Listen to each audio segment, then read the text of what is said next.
नमस्कार, 10 में दम में आपका बहुत बहुत स्वागत है। मैं हूं आपके साथ निधि वासंदानी। बताएंगे आपको 10 में दम में कि आर्यन खान की मन्नत रह गई अधूरी, क्योंकि आज की रात भी कटेगी जेल में। इसके अलावा आपको बताएंगे कि कैसे वानखेड़े और उनके पूरे परिवार पर अब आरोपों की आंच धीरे धीरे सामने आ रही है। वानखेड़े का बयान भी कल दर्ज किया जाएगा और साथ ही कितने सालों से आखिर ड्रग्स लेते आ रहे हैं आर्यन खान, क्योंकि एक व्हाट्सएप चैट में सनसनीखेज खुलासा हुआ है। लेकिन 10 में दम की शुरुआत करेंगे सवाल के साथ, जो कू ऐप यूजर्स के लिए होता है, जिस पर आपको अपना ओपिनियन, अपनी राय रखनी होती है। तो जल्दी से देख लीजिए आज का सवाल क्या है। आज का सवाल आपको बताते हैं कू ऐप यूजर्स के लिए, गुपकार गैंग से जुड़ा हुआ है। गुपकार गठबंधन का जो पाकिस्तान प्रेम लगातार सामने आ रहा है, पाकिस्तान से बातचीत की पैरवी अपने फायदे के लिए क्या की जा रही है गुपकार गठबंधन की तरफ से, ये आज का सवाल है। अभी जाइए कू ऐप पर, रखिए अपने विचार, अपना मत रखिए। शो के अंत में इसका जो रिजल्ट होगा वो हम आप तक जरूर पहुंचाएंगे।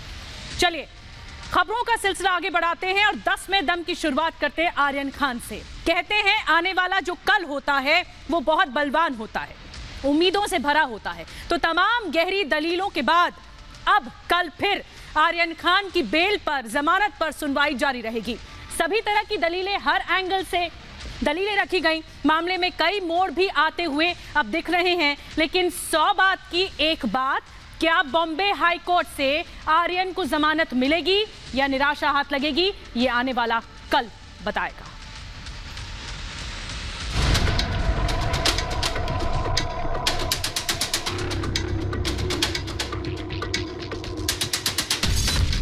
आर्यन की मन्नत रह गई अधूरी। आज जेल में कटेगी आर्यन की रात। बॉम्बे हाई कोर्ट में आज ड्रग्स क्रूज केस में सुनवाई हुई। सबसे पहले आर्यन खान के वकील ने अपना पक्ष रखा। आर्यन के वकील मुकुल रोहतगी की दलील के बाद अब कल एनसीबी अपना पक्ष रखेगी। कल दोपहर 2:30 बजे एक बार फिर बॉम्बे हाई कोर्ट में आर्यन खान की जमानत याचिका पर सुनवाई होगी। आज सुनवाई के दौरान वकील मुकुल रोहतगी ने कहा कि आर्यन खान क्रूज पर स्पेशल गेस्ट के तौर पर आमंत्रित थे। आर्यन खान और अरबाज मर्चेंट को इवेंट मैनेजर गावा ने न्योता दिया था। आर्यन खान ने क्रूज पर जाने के लिए टिकट नहीं खरीदा था। आर्यन के वकील ने दावा किया कि जब 2 अक्टूबर की शाम 4:30 बजे आर्यन खान क्रूज टर्मिनल पर पहुंचे तो एनसीबी की टीम पहले से वहां मौजूद थी। एनसीबी को पहले से क्रूज पार्टी की जानकारी थी। आर्यन खान क्रूज पर पार्टी के लिए पहुंचते उससे पहले एनसीबी ने आर्यन खान को हिरासत में लिया। मुकुल रोहतगी के मुताबिक जब एनसीबी ने आर्यन खान की तलाशी ली तो उनके पास कुछ नहीं मिला। आर्यन खान के पास कोई ड्रग्स नहीं मिला।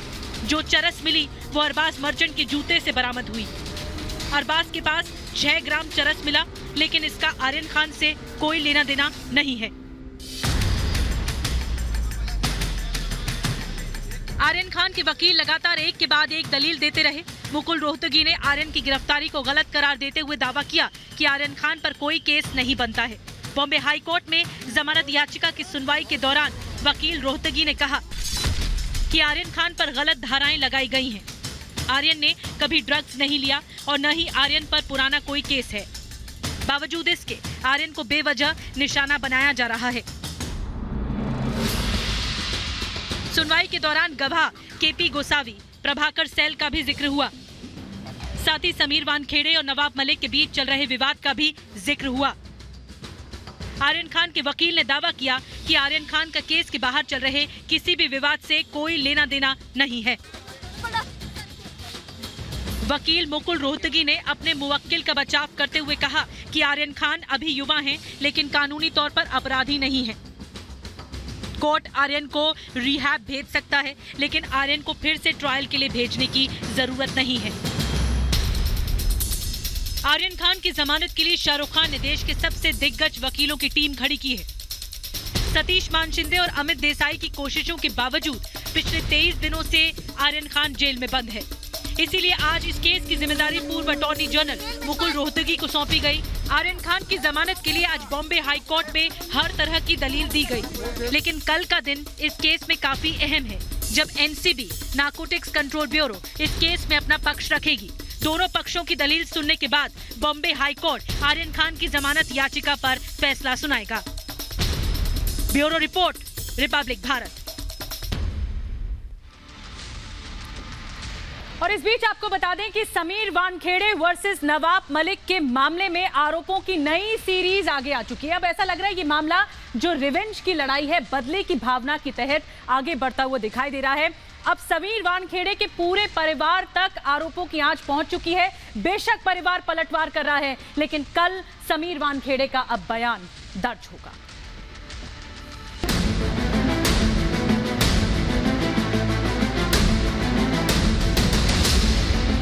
नशे के समंदर में गोते लगाते लोगों पर एनसीबी ने शिकंजा कसा तो कुछ लोगों का नशा काफूर हो गया।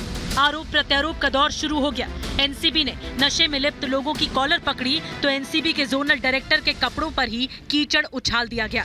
फिर क्या, नशे के खिलाफ कार्रवाई बदले की लड़ाई में बदल गई। महाराष्ट्र के मंत्री नवाब मलिक और समीर वानखेड़े का 36 का आंकड़ा 26 आरोपों की लिस्ट में बदल गया। नवाब मलिक ने समीर वानखेड़े को आरोपों के थपेड़े दे डाले, धर्म पर सवाल उठा डाले। नवाब मलिक ने समीर वानखेड़े के कागज तक दिखा डाले। 26 मामले हैं, अलग अलग केसेस हैं जिसमें किस तरह से एक निगरों को फंसाया गया है, किस तरह से किसको फंसाया गया है, फिल्म वाले मामले को भी चीज़ें उसमें रखी गई है। हमें लगता है ये सारा पत्र आप पढ़ लेंगे तो 26 मामलों का उसमें जो केसेस है उसका जिक्र है और सारी चीज़ें उसमें है। आप पढ़ के देख सकते हैं। मैंने ट्विटर हैंडल पे डाल दिया है और आप लोगों को भी मैं शेयर कर दूँगा। नवाब मलिक ने प्रेस कॉन्फ्रेंस में वानखेड़े की जाति, धर्म, जन तक के मसले उठा दिए। बेगुनाहों को फंसाने और झूठे केस बनाने के आरोप लगा दिए। जब नवाब मलिक ने वार किया तो वानखेड़े के परिवार ने पलटवार किया। वानखेड़े की पत्नी क्रांति ने नवाब मलिक पर भ्रांति फैलाने का आरोप लगाया और प्रमाण पत्र तक जारी कर दिए। निजी आरोपों पर क्रांति रेडकर ने कहा कि जो प्रमाण पत्र में है वही समीर की जाति है। एक आदमी फर्जी जाति प्रमाण पत्र बनवा सकता है, पूरा गांव नहीं। समीर के गांव वाले भी इसी जाति के हैं। फोन टैपिंग के आरोपों पर भी समीर वानखेड़े की पत्नी ने पलटवार किया है। गांव का आप सर्टिफिकेट देख लीजिए, पूरे उनके वानखेड़े परिवार का आप सर्टिफिकेट देख लीजिए, और जो डैडी ने भी दिखाए थे कल और प्रूफ भी किया है कि उनकी कास्ट ओरिजिनल है। और एक इंसान सर्टिफिकेट बना सकता है ना, पूरा गांव थोड़ी ना बना लेगा सर्टिफिकेट। सो मुझे ऐसा लगता है थोड़ा रिसर्च उसमें तो उनका थोड़ा कम पड़ गया, जरा ज्यादा बेटर प्रिपेयर्ड हो। उधर समीर वानखेड़े की बहन यास्मीन ने नवाब मलिक को चुनौती देते हुए कहा कि अगर उनके पास सबूत हैं तो वो जेल क्यों नहीं जाते, हम उनका जवाब कोर्ट में देंगे। उन्होंने कहा कि समीर के खिलाफ साजिश हो रही है, हमें रोज धमकियां दी जाती हैं। ये तो नवाब जी का काम है। हम हमारे काम हम काम करते हैं, हम वर्किंग लेडीज हैं। तो आज हमारे को थ्रेट और कॉल तो अलग बात है। हाँ, हमको मिल रहे हैं थ्रेट कॉल्स, हमको डेथ कॉल्स मिल रहे हैं, हमको थ्रेट कॉल्स मिल रहे हैं। हमको बोला जा रहा है कि आप बाहर निकल के दिखाओ, हमको काटेंगे, आप हमको हमारे ऊपर वार करेंगे, आप निकल के तो दिखाओ। हमारे को थ्रेट कॉल्स मिल रहे हैं। वी हैव रजिस्टर्ड इट, लेकिन शायद कोई समझ नहीं पा रहा है इस बात को। नवाब मलिक के वार के बाद वानखेड़े के परिवार उनके बचाव में उतर आया। उनकी पत्नी ने कहा कि समीर एक ईमानदार अफसर हैं। कई लोग चाहते हैं कि उन्हें हटा दिया जाए। मेरे पति ने कुछ गलत नहीं किया, हम लोग इसे बर्दाश्त नहीं करेंगे। मुझे ऐसा लगता है कि समीर जी के जॉब और उनकी काम करने की शैली से, क्योंकि वो ऑनेस्ट ऑफिसर है, उसे बहुत लोगों को अड़चन होती होगी। बहुत लोग चाहते कि वो कुर्सी से हट जाए और उनका गुजारा चलता रहे। तो शायद इसीलिए वो चाहते हैं कि ये हट जाए और उनकी समीर जी की वजह से उनको तकलीफ ना हो। विवादों के बीच कल समीर वानखेड़े का बयान दर्ज होगा। वानखेड़े पर लगे आरोपों की जांच होगी। दिल्ली से विजिलेंस की 5 सदस्यीय टीम मुंबई जाएगी। एनसीबी के सतर्कता विभाग के प्रमुख डीडीजी ज्ञानेश्वर सिंह भी मुंबई जाएंगे। अभी वानखेड़े दिल्ली में है। Bureau report, Republic Bharat. इस बीच आपको बता दें कि ड्रग्स चैट यानी व्हाट्सएप चैट कई नशीले बातों को उजागर कर रही है, कई राज उगल रही है। आर्यन की सबसे खास दोस्त अनन्या पांडे ने क्या आर्यन खान के लिए चरस का इंतजाम किया था, ड्रग्स का इंतजाम किया था? क्योंकि दोनों के बीच में जो नई चैट सामने आई है वो आर्यन खान की और अनन्या पांडे की मुश्किलें बढ़ा सकती है। और अब तो सवाल ये है कि क्या इस ड्रग्स मामले में और भी कई स्टार किड्स सामने आ सकते हैं क्या?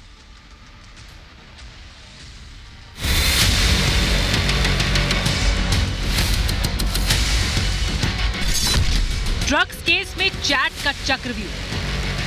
ड्रग्स केस में एक के बाद एक खुलासे हो रहे हैं। एनसीबी आर्यन खान के चैट को खंगाल रही है। अब एनसीबी को आर्यन खान और अनन्या पांडे के बीच एक और चैट मिली है। सूत्रों के मुताबिक ये चैट 6 जुलाई 2019 की है।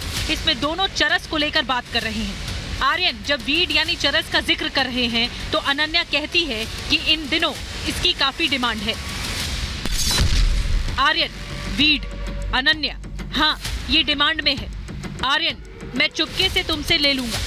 अनन्या, ठीक है। खबरों के मुताबिक 6 जुलाई 2019 को ही आर्यन और अनन्या के बीच ड्रग्स को लेकर एक बार फिर बात होती है। इस चैट में अनन्या जिस तरह से बात कर रही है उससे जाहिर होता है कि वह छोटी मात्रा में ड्रग्स सप्लायर का काम करती थी। अनन्या, मैं अब इस बिजनेस में हूँ। आर्यन, तुम वीड लाई हो।